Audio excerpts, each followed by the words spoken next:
क्यों स्वागत है आपके अपने यूट्यूब चैनल पर। चलिए दोस्तों, आज हम लोग देखेंगे एनटीपीसी के पूछे हुए क्वेश्चन पीडीएफ जो कि 2021 के एग्ज़ाम के सीबीटी 1 के एग्ज़ाम के पूछे गए क्वेश्चन है। तो इस जीके को मास्टर जीके समझिएगा और यह जो है विभिन्न एग्ज़ामों में आने के योग बनते हैं। तो चलिए शुरू करते हैं। पहला क्वेश्चन है, सरकार के कुल व्यय और ऋण को छोड़कर कुल प्राप्तियों के बीच के अंतर को क्या कहा जाता है? तो राजकोषीय घाटा कहा जाता है। देखिए, कुल व्यय यानी कुल व्यय माइनस क्या करना है, कुल व्यय में से माइनस क्या करना है, कुल प्राप्ति यानी कुल राजस्व प्राप्ति या कुल राजस्व के बीच के अंतर को क्या कहा जाएगा? तो राजकोषीय घाटा कहा जाएगा। ध्यान रखना है कि ऋण को छोड़कर यानी उधारी को और ऋण को छोड़कर उसमें हो जाएगा। तो नेक्स्ट क्वेश्चन देखिए। नेक्स्ट क्वेश्चन है, अर्ध शुष्क जलवायु परिस्थितियों और उत्कृष्ट मिट्टी में उगाई जाने वाली वह फसल जो खाद्य फसल के साथ साथ चारे की फसल भी है, निम्न में से क्या है? खाद्य फसल के साथ साथ चारे की फसल भी है, तो वह कौन सा है? तो वह हो जाएगा मक्का, जो है चारे की फसल भी है खाद्य फसल के साथ साथ। नेक्स्ट क्वेश्चन देखिए। नेक्स्ट क्वेश्चन है कि वर्ष भारत में 1972 में अपना परिसंचालन आरंभ करने वाले बोकारो स्टील प्लांट किस देश की सहायता से की गई थी? तो देखिए, यूएसएसआर यानी रूस की सहायता से किया गया था, क्योंकि यूएसएसआर पहले 1991 से पहले जो है यूएसएसआर ही रूस कहलाता था। तो नेक्स्ट क्वेश्चन देखिए। नेक्स्ट क्वेश्चन है, न्यूयॉर्क के आइकॉनिक मेडिसिन एस्क्वायर अवार्ड में कुश्ती करने वाले प्रथम भारतीय पहलवान कौन बनी है? तो देखिए, इससे बजरंग पुनिया इसका सही आंसर हो जाएगा। तो ध्यान में रखना है इस तरह के क्वेश्चन। प्रथम भारतीय पहलवान कौन बने हैं? तो यानी पहलवान से संबंधित है कौन? तो बजरंग पुनिया जो पहलवान से संबंधित है। इस तरह से भी इसको जीके के तौर पर भी याद रखना है। नेक्स्ट क्वेश्चन देखिए, क्षेत्रीय हवाई संपर्क को सस्ता और सुविधाजनक बनाने के लिए संचालित योजना का नाम क्या है? तो उड़ान यानी उड़े देश का आम नागरिक, उड़ान हो जाएगा इसका सही आंसर। नेक्स्ट क्वेश्चन देखिए।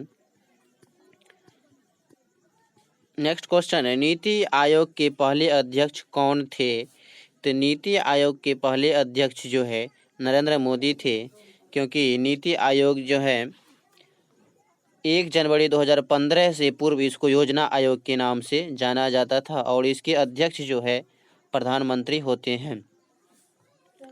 तो वर्तमान में नीति आयोग की बात करते हैं, इसका फुल फॉर्म जो हो जाएगा नेशनल इंस्टीट्यूट ट्रांसफॉर्मिंग इंडिया हो जाएगा। इसका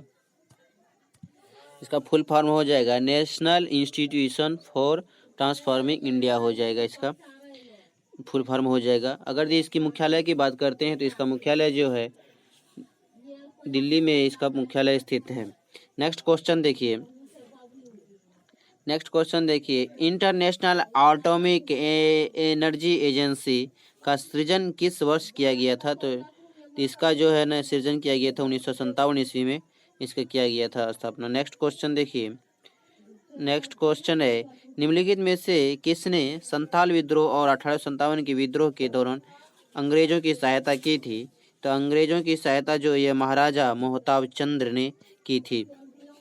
नेक्स्ट क्वेश्चन देखिए, अंतरिक्ष अनुसंधान के लिए भारतीय राष्ट्रीय समिति का गठन कब किया गया था? तो अंतरिक्ष अनुसंधान के लिए राष्ट्रीय समिति का गठन 1962 ईस्वी में, यानी आयोग का गठन कब किया गया था? 1962 ईस्वी में किया गया था। नेक्स्ट क्वेश्चन देखिए, समान डेटा प्रकार के संलग्न डेटा के एक सेट को क्या कहा जाता है? तो इसको कहा जाता है एरे कहा जाता है। नेक्स्ट क्वेश्चन देखिए। नेक्स्ट क्वेश्चन है, लोकप्रिय काल्पनिक उपन्यास चंद्रकांता की रचना किसने की थी? चंद्रकांता की रचना जो है देवकीनंद खत्री ने की थी।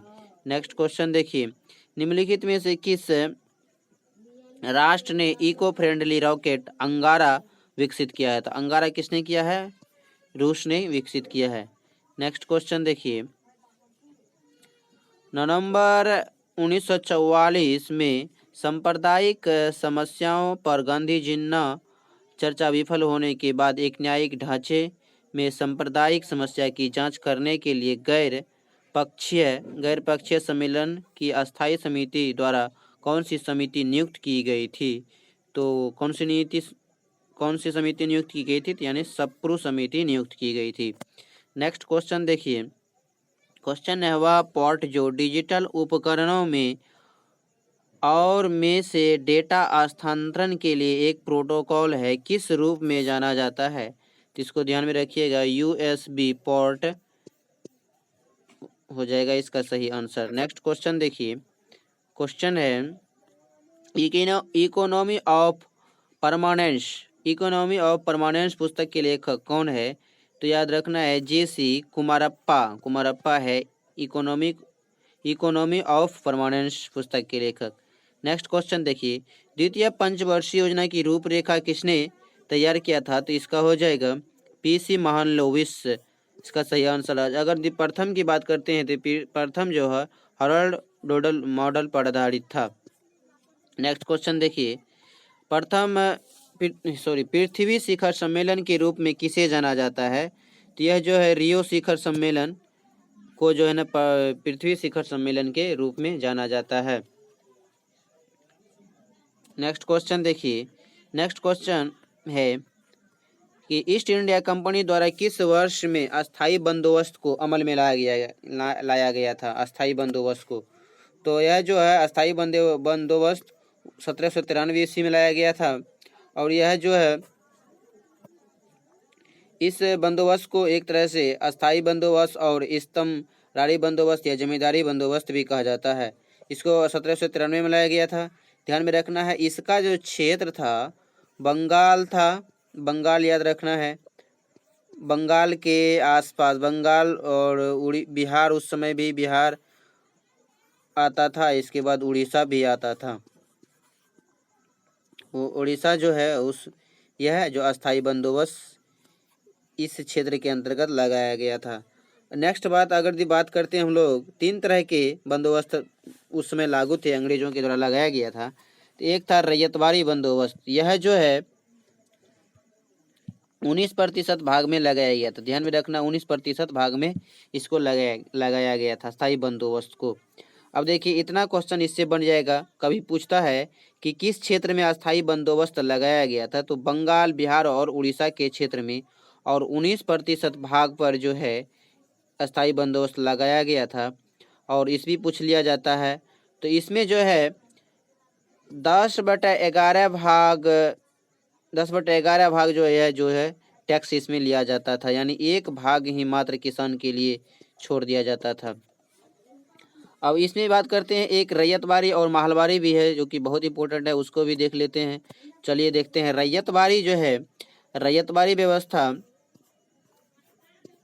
रैयतवारी की बात करते हैं तो रैयतवारी जो है इसको 1820 ईस्वी में लगाया गया। और यह जो मुनड़ो के समय में लगाया गया था।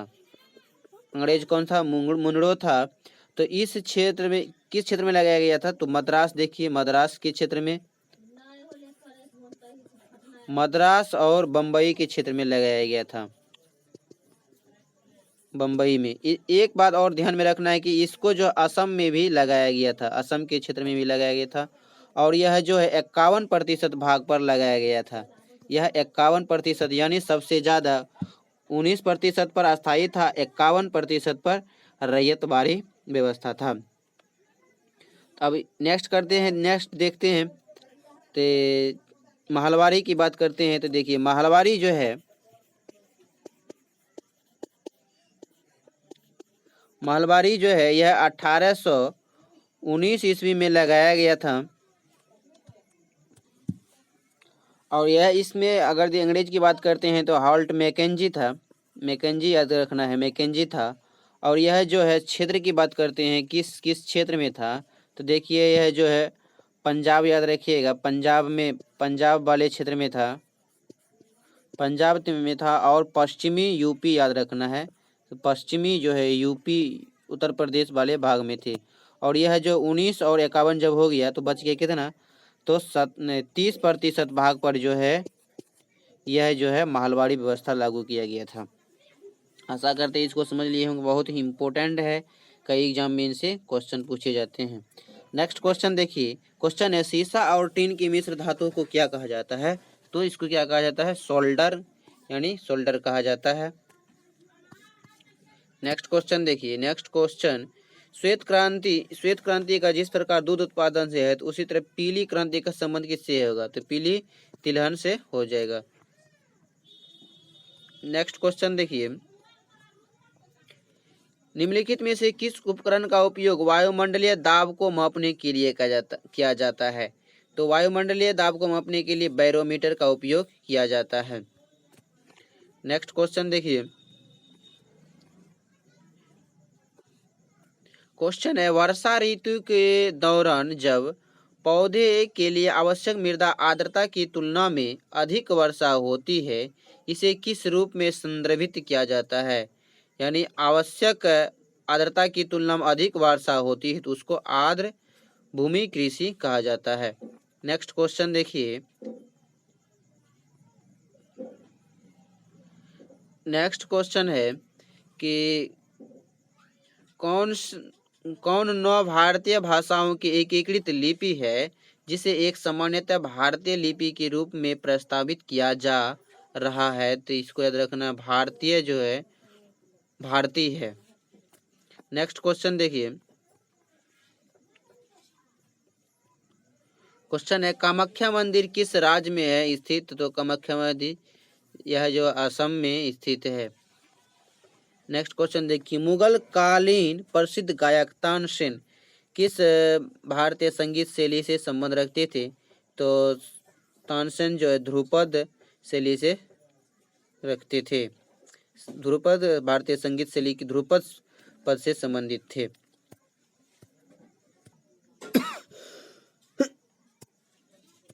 विभाजित होकर किसमें परिवर्तित हो जाता है, तो लैक्टिक एसिड और ऊर्जा में परिवर्तित हो जाता है।